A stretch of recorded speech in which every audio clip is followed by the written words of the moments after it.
Rein by Anne M. Martin. Part 1, the first part. Chapter 1, Who I Am, a girl named Rose, Rose. I am Rose Howard, and my name has a homonym. To be accurate, it has a homophone, which is a word that's pronounced the same as another word, but spelled differently. My homophone name is Rose, R-O-W-S. Most people say homonym when they mean homophone. My teacher, Mrs. Cushel, says this is a common mistake. What's the difference between making a mistake and breaking a rule, I want to know. Making a mistake is accidental. Breaking a rule is deliberate. But if, I start to say, Mrs. Cushel rushes on.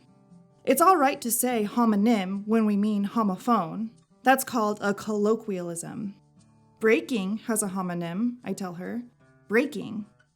I like homonyms a lot, and I like words, rules, and numbers too. Here's the order in which I like these things. 1. Words, especially homonyms. 2. Rules. 3. Numbers, especially prime numbers. I'm going to tell you a story. It's a true story, which makes it a piece of nonfiction. This is how you tell a story. First, you introduce the main character. I'm writing this story about me, so I am the main character. My first name has a homonym, and I gave my dog a homonym name too. Her name is Rein, which is special because it has two homonyms, Rein and Rein, R-E-I-N and R-E-I-G-N. I will write more about Rein in Chapter 2. Chapter 2 will be called My Dog, Rein, Rein, Rein. Something important about the word right is that it has three homonyms, right, right, and right. That's the only group of 4 homonyms I've thought of. If I ever think of another 4 homonym group, it will be a red letter day. I live with my father, Wesley Howard, and neither of his names has a homonym. From our porch, you can see our front yard and our driveway and our road, which is called Hud Road. Road has 2 homonyms, road and road. On the other side of the road is a little forest, and through the trees you can see the New York Thruway. The word sea has a homonym, sea, S-E-A. But even better, seas has 2 homonyms, seas and seas. I'm in 5th grade at Hatford Elementary. There's only one elementary school in Hatford, New York, and only one 5th grade classroom in the school, and I'm in it. Most of my classmates are 10 years old or about to turn 11. I'm almost 12 because no one is sure what to do with me in school. I've stayed back for 2 semesters, which is a total of 1 year. 1/2 plus 1/2 equals 1. Some of the things I get teased about are following the rules and always talking about homonyms. Mrs. Leibler is my aide, and she sits with me in Mrs. Cushel's room.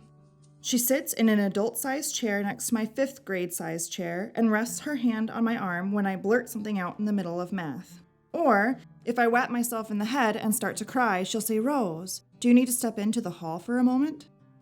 Mrs. Leibler tells me that there are things worth talking about besides homonyms and rules and prime numbers. She encourages me to think up conversation starters. Some conversation starters about me that do not have anything to do with homonyms or rules or prime numbers are, I live in a house that faces northeast. After I say that, I ask the person I'm trying to have a conversation with, in which direction does your house face? Down the road, 0.7 miles from my house, is the J&R garage, where my father sometimes works as a mechanic, and 0.1 miles farther along is a bar called the Luck of the Irish, where my father goes after work. There's nothing between my house and the J&R garage except trees and the road. Tell me some things about your neighborhood. I have an uncle named Weldon, who is my father's younger brother. Who else is in your family? My official diagnosis is high-functioning autism, which some people call Asperger's syndrome. Do you have a diagnosis? I will finish up this part of my introduction by telling you that my mother does not live with my father and me. She ran away from our family when I was 2. Therefore, the people living in my house are my father and me. The dog living in our house is Rein. Uncle Weldon lives 3.4 miles away on the other side of Hatford. The next part of my introduction is the setting of my story. I've already told you my geographic location, Hud Road in Hatford, New York. The historical moment in time in which this story begins is October in my year in 5th grade. Now I will tell you something troubling about 5th grade. It isn't as troubling as what happens later in the story when my father lets rain outside during a hurricane, but it is still troubling. For the first time in my life, I'm being sent home with weekly progress reports that I have to give to my father. The reports are written by Mrs. Leibler and read and signed by Mrs. Cushel, which is my teacher's way of saying that they're in agreement about my behavior. The reports list all of my notable behaviors for Monday through Friday. Some of the comments are nice, such as the ones about when I participate appropriately in a classroom discussion. But most of the comments make my father slam the reports onto the table and say, "Rose, for God's sake, keep your mouth closed when you think of a homonym." Or, "Do you see any of the other kids clapping their hands over their ears and screaming when they hear the fire alarm?" In the last report, Mrs. Leibler and Mrs. Cushel asked my father to schedule monthly meetings with them. Now he's supposed to go to Hatford Elementary on the 3rd Friday of every month at 3:45 p.m. to discuss me. This is what he said when he read that. "I don't have time for meetings. This is way too much trouble, Rose. Why do you do these things?" He said that at 3:48 p.m. on a Friday, when there was no work for him at the J&R garage. Uncle Weldon heard about the monthly meetings on October 3rd at 8:10 in the evening when he was visiting my father and Rein and me. My father was standing at the front door, holding the letter in his hand and gazing out at the trees and the darkness. "These meetings are crap," he said.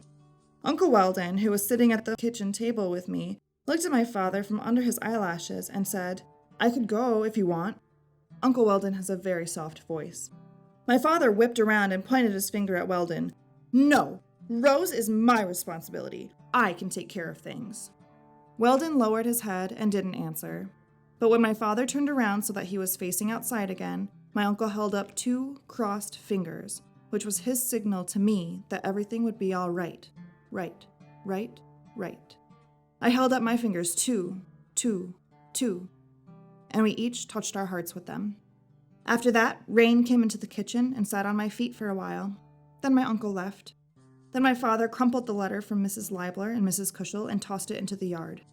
That is the end of the introduction to me.